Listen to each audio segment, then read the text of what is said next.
Welcome to EPG Pathashala. I am Dr. T.S. Ravishankar, former Director Epigraphy, Archaeological Survey of India, Mysore. The subject is Indian Culture, paper Indian Epigraphy, module Special Records, Shell and Ornamental Characters and Painted Epigraphs. The learning objectives are to know about the calligraphic scripts, shell characters, ornamental characters, and painted epigraphy, their history, evolution, and significant features. You know why it is special characters, we call it. We want to just to distinguish between those inscriptions which are already known and which look almost distinct, different, with lot of calligraphic ornamental inscriptions are just isolated, or we want to make a separate group and make a study. And this I am opening almost a new arena for our study, which gives a new depth and dimension to the epigraphical studies. And it was, James Prinsep, who was the father of Indian epigraphy, who laid before us the key for Brahmi script, was the first person to examine some of the early records and came across different types of record which it was quite unusual in their appearance.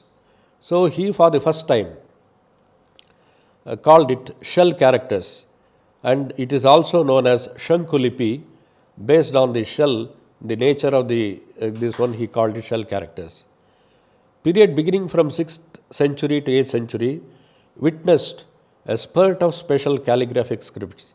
Post-Gupta period, large number of inscriptions came, and altogether a different variety of script emerged, almost entire India, but more specifically to be seen in the northern part of India and central India, and they are called shell characters, and they are very brief, short inscriptions which are found engraved on the pillars, boulders, and many other places.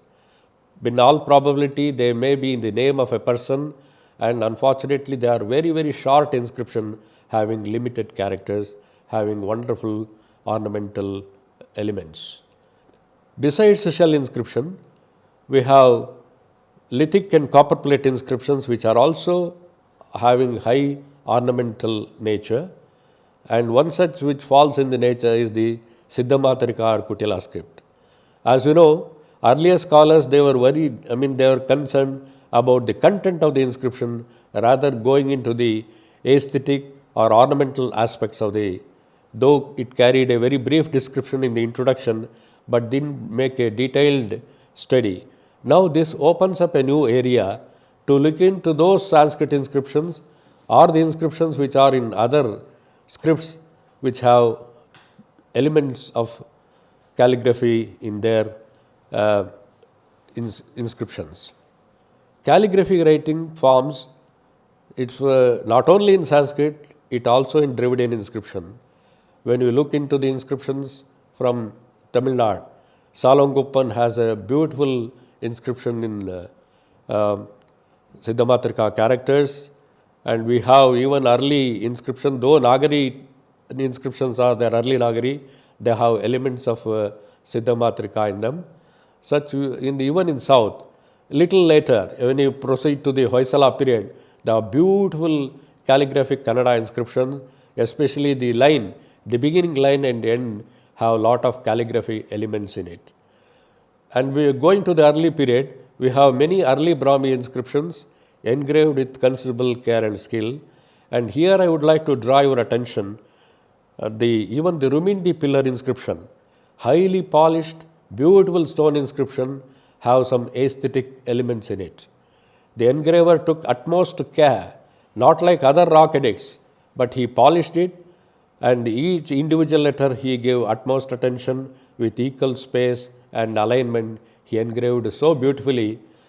It need not be always construed in a high calligraphic manner. Even a simple inscription, if it is beautifully formed, so the element in a very incipient manner is present even in the Ashokan rock edict, we can say. Calligraphy is defined as beautiful writing, and it was our belief notion that it is always associated with Arabic and Persian inscription, it is not so. We have a large corpus, large number of inscriptions coming from different parts of India with a great amount of calligraphy, though not, but there in the Arabic Persian they developed as a system and they grew. But here we can definitely isolate some of the inscriptions with the beautiful calligraphy elements in it, and the scribes were mainly responsible. As you know, the composer, the scribe and the writer. The writer is supposed to have a good knowledge of calligraphy and ornamentation. And human mind, never knew no bounds in creating art forms, as they have seen in painting, sculptures, and writing is not at all an exception to it. And they infused, instilled calligraphy value and aesthetic sense.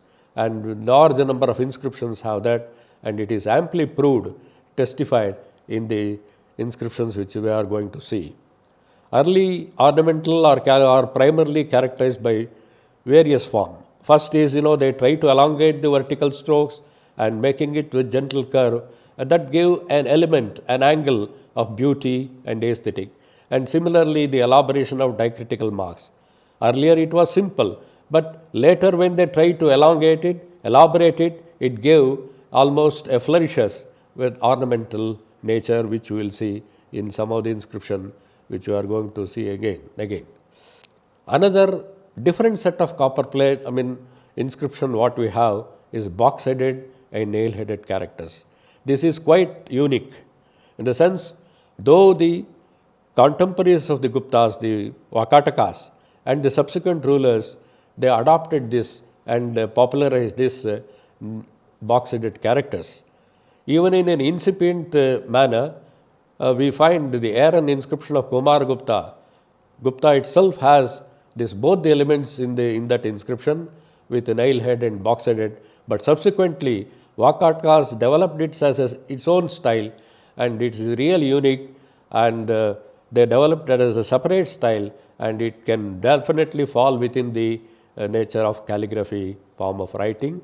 And subsequent rulers like Sharapapurias, Somavamshis, Pandavamshis of central India also used this box-headed as well as nail-headed, which imparts altogether a different form. And there is a need to study even the paleographical aspects, which is not to that extent studied, but there is enough scope of which ranges from almost 3 centuries. We can make a detailed paleographic study of this box-headed as well as nail-headed characters. Now coming to the another very important category, which we have already briefed in the beginning, shell characters. It is a highly ornamental Brahmi form of writing. Though it doesn't conform well to all the consonants or the vowels of Brahmi, but the core form remains, and it is even now, they have been documented. A large number of inscriptions which have come to us, they have been documented, but unfortunately successfully it is not deciphered. But thanks to the efforts later by Professor Mukherjee, he could lay or could successfully decipher some of the shell character inscription. But as students of ancient history, archaeology, or students of epigraphy, we have to take ahead where he started, that further documentation and decipherment is absolutely essential. And as we know, in the beginning we said, it was first James Prinsep who brought to us and gave the name shell characters. Subsequently, in the year, as I told, in the 1976, a project was initiated to document all the shell character inscription. It was taken by his disciple Richard Solomon, and he executed under the direction of Professor B.N. Mukherjee. Somehow in the end, it was Professor Mukherjee who could successfully decipher, especially to begin with, a horse having an inscription on the back preserved in the Lucknow Museum. He could successfully decipher as Mahendra Aditya, who is identified with Kumar Gupta. That is a very beautiful horse, which is as a replica of the Ashwamedha type which we see in the coins. It is also preserved in the Lucknow Museum. As far as the distribution, geographical distribution of the shell characters inscriptions are concerned, though it is largely seen in the northern India and central India, but we are seeing it spread all over the Indian subcontinent. Akmer from Jammu and Kashmir in north, Sandur, Bellary district in Karnataka in the south, Susenia, Bankara district, West Bengal in the east, Junagadh, Gujarat in the west. So they are found throughout the north to south, east to west. Apart from India, few inscriptions even they are found in Southeast Asia too. They are found engraved, as I told, on stones, surfaces, rocks in caves, structured walls, pillars. Most of the pillars we see, huge pillar having shell character inscriptions, but they need to be deciphered, and already many are documented. The very, very important distinguishing character is high calligraphic ornamentation, and this inscription display a great variety in terms of ornamentation and flourishes attached to the character. Again, to further this, Professor B.N. Mukherjee has suggested that the ornamental characters were basically of Brahmi origin. As I told, it is just very close to the Gupta and post-Gupta characters, and because they are camouflaged in such a way with high ornamentation and calligraphy elements, it becomes a bit difficult for decipherment, but the core letter, they are from the Brahmi origin. The letters of the shell script, however, did not always exactly conform to the forms corresponding to the Brahmi vowels and consonant. They appear slightly different from what we see, but bit of patience and examination can reveal the original form of the letters. Another very important aspect connected with the shell characters is they are very brief. They are not long inscriptions, but a character which lasts for 9 to 10 letters. It's very brief, and perhaps it may be a noted personality or a person connected with Mason. It is just a name, and most of the time we see they are not dated. Calligraphically also it becomes very difficult to assign precisely to which century a shell character inscription belongs to, because the camouflage, the artistry is so much, precisely we cannot see the calligraphical elements in shell characters. Generally we can place it, but not with great precision. Shell character occupy a very prominent place. In the entire epigraphical studies, shell characters appear very, very unique in their own way. So here we have a beautiful inscription from Kanchipuram. You may see the plumage of the peacock spreading all over, spilling all over. It is written Shri Kalankarahitaha. You see Shri, how beautifully it is formed, and Kalankarahitaha. Everywhere the peacock design and the plumages are shown, and it is beautifully characterized. Such inscriptions are found in abundance in Kanchipuram, and it is only a small specimen which is brought to you just to see, to appreciate the aesthetic value hidden in this. And here are some more ornamental characters which are there, which is down below is the Hoysala inscription, and others are from different regions which are highly ornamental in character. And this is also again a shell character inscription. You may see how differently, in a different manner they engraved this one. Now let us move to the another very important segment of our study, Siddhamatrika or Kutila script. It is one of the special calligraphic scripts. As I told, post-Gupta period, we see the emergence of this script, and it reached its peak during the Harshavardhana's time, and you find beautiful calligraphic elements in it. Special calligraphical techniques reached its climax in northern India, especially in the 7th and 8th centuries. As a derivative, we can see it is from Siddhamatrika. We find the emergence of Sharda script, Proto-Bengali, and even early Nagari. They owe the origin to the Siddhamatrika. but they get simplified in course of time. But it also, in the progression of Brahmi, Siddhamatrika plays a very important role how the other scripts evolved in the subsequent period. And its characteristic features are artistically angularized. In course, we will see the consonants and vowels. It is Kutila script. Kutila is a cursive. So, it is the artistic element that we see here in this. I would like to draw your attention to the beautiful charter. There are 3 charters known so far, and this is from Varanasi. It is in beautiful ornamental characters belonging to the copperplate charter of Harshavardhana. You may see it down below where it is marked in clear-cut way. Swahasto mama Maharajadhiraja Shri Harshasya. What an amount of calligraphy element has gone in, and even entire record is so beautifully composed. But in almost all the copper plates what we have from Harsha, he has beautifully carries this, his signature, Swahasto mama Maharajadhiraja Shri Harsasya. It is an excellent specimen as far as calligraphy element is concerned. And to continue, there are some more aspects connected with it. It may also be seen that the decoration portion of the vowel forms a very important part of the element. Normally, the vowel signs, they give considerable scope for a scribe to go to give free vent to his artistic elements hidden in him, to give vent to his formation.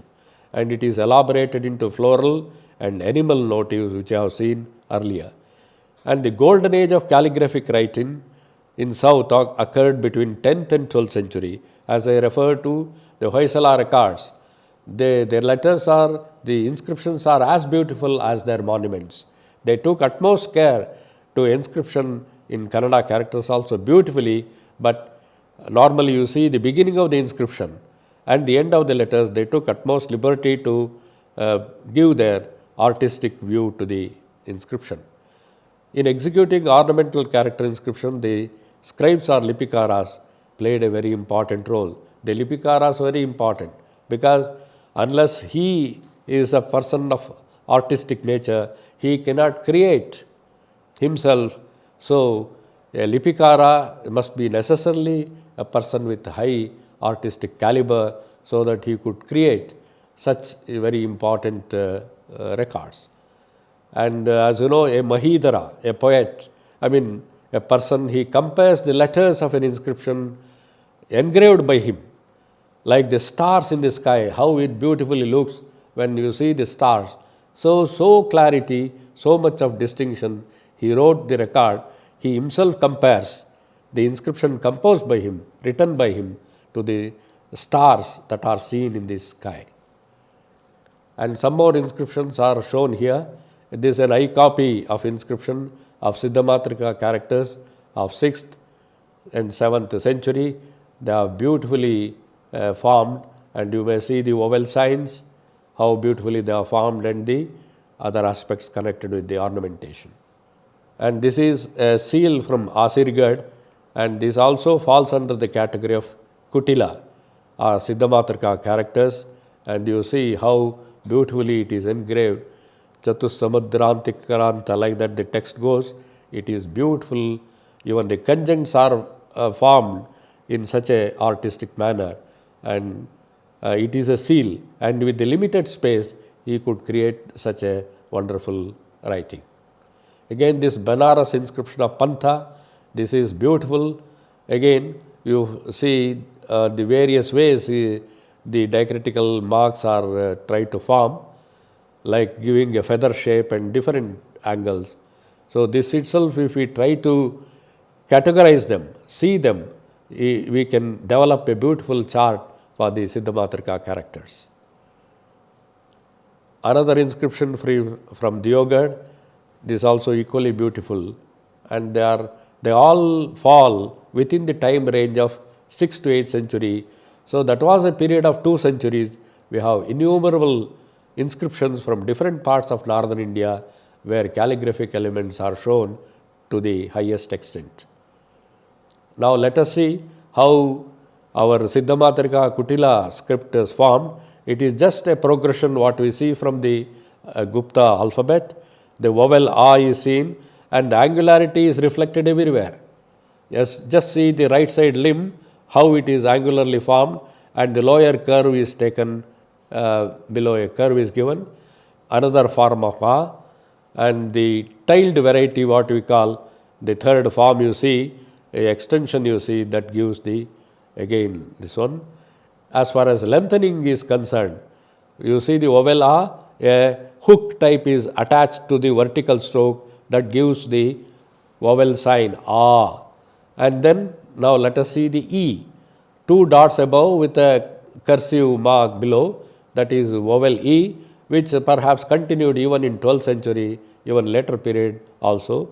And vowel U is written in a highly cursive form with a triangular head mark, and the lower portion is taken to almost to the top to give a beautiful calligraphic element in it. Now vowel sign A is marked in a different way. You may see in the heart shape. It looks like a heart. And the lower end is turned to such an extent, it is always shown in a cursive Kutila manner. And the vowel signs are added like this. Ha, ha, ra. When you see length is added with this one, like that in two different forms, vowel length is added. And again, you see the E sign here, Ni, Shri, Ri, Dhi, like that. Fourth from the above table, it shows how vowel E sign is extended, and U sign is marked below like Pu, Ru, Gu, Tu, like that. U sign is attached below. One is the extension of the letter, another is marking a cursive mark to the lower end of the vertical stroke.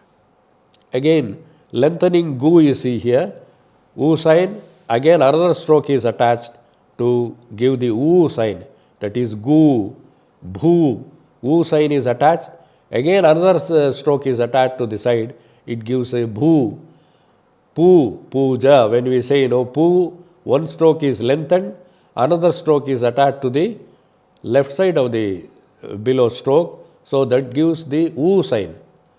Vr, Kr, Gr, Ndr, like that. These are all the R sign. When marked below, a hook type is attached below to give the R sign.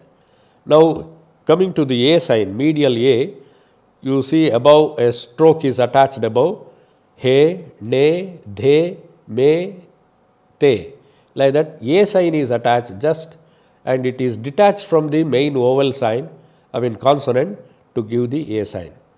I sign is attached like two strokes above, Rai, Chai, Tai, like that extension you find, and O sign is attached like Ko, Ro, Mo, like that. So this Au sign is again the below, Mo, Rao. So this sorts of vowel attachments you see, and they are something different than what you have seen in earlier Gupta and pre-Gupta form, and you see the vowel signs having curves, which gives lot of artistic element to that. Now coming to the consonants, Ka is formed which is like that, Kha, Ga, Gha, Ga. Cha is of head mark is there with a triangular head, and a beak type is formed, a lower portion. So is spouted pitcher. It appears like, letter appears like a spouted pitcher, that is Cha. And then Cha is formed with a notched head mark above, and Ja is, you see the upper arm is straight, the second arm is bending down, and further the lower arm is still shown bending, that is Ja. Nya, Ta, Da, Dha. So these are the different forms which is distinct from what you have seen in the Gupta and post-Gupta side. These are the things. Na is open mouth Na, you see the curve, the lower curve coming to the end, and even in the letter Ta, we have the head mark, and the lower curve is taken, a curve is formed, Ta, Tha, da, dha, and na. Na is a looped type of na with a head mark, and loop is shown, which is quite distinct from the one which I have seen in the pre-Gupta alphabets. Ma, pa is a cursive, this tailed pa. Ha is also there, and bha, ma, ya. Ra, la, va, sha, sa, sa. So these are the alphabets which are quite distinct from what you have seen in the post-Gupta alphabet, and this, when written with vowel signs, it altogether gives, imparts ornamental character to the entire inscription. So that's how it is called Kutila, because of the high angularities shown there. So this is comes under ornamental characters, which are very popular script from 6th to 8th century. It continued further. So now coming to the painted inscription, though normally epigraphy means those material which is engraved on hard substance, but in an extended sense we can take even the painted inscription. There are quite a number of inscriptions reported from Ajanta, Ellora, Bhag and other places, and you may see in Ajanta paintings the artist's name and the Jataka tales are written in such a way in early characters to suit the paintings. It is beautiful. And most of the post-Gupta period we find, and other than that we find also engraved on wood, brick, conch, pot shell and other materials also you find, other than the lithic, that is stone and copper plates, we find inscriptions are also on wood, brick, conch, casket, pot, bell, etc. Now to summarize, as we have seen in the entire our discourse, the entire gamut of epigraphical and paleographical studies, this particular segment, that is the shell and ornamental characters and even painted inscriptions, occupy a very, very unique place, not merely for the contents of the inscription, but for their extraordinary calligraphic features. One can really, it opens up a new arena for us to appreciate the artistic value embedded in the inscription. It was a popular belief, as I said earlier, calligraphy is only attested to our Arabic Persian inscriptions alone. No, it is not so. There are large number of Sanskrit inscriptions which are reported, and if we see meticulously and minutely segregate them and see the beautiful artistic elements in it, so we have a class by its own self. We have Sanskrit inscriptions, even inscriptions in other regional languages having a lot of artistic elements in it. On an examination of the inscriptions, especially from 6th to 8th century AD, produced a large number of inscriptions with the calligraphy element. This proves the fact that even Sanskrit inscriptions had calligraphic elements. So it's a gradual progression. As I said, even in the Ashoka and Rumindi pillar inscription we had how beautifully is inscribed. So, and further it developed in course of time. Especially we may notice that during the post-Gupta period, witnessed the emergence of Siddhamatrika or Kutila script, which are replete with calligraphic elements, and even shell character inscriptions are highly ornamental in nature.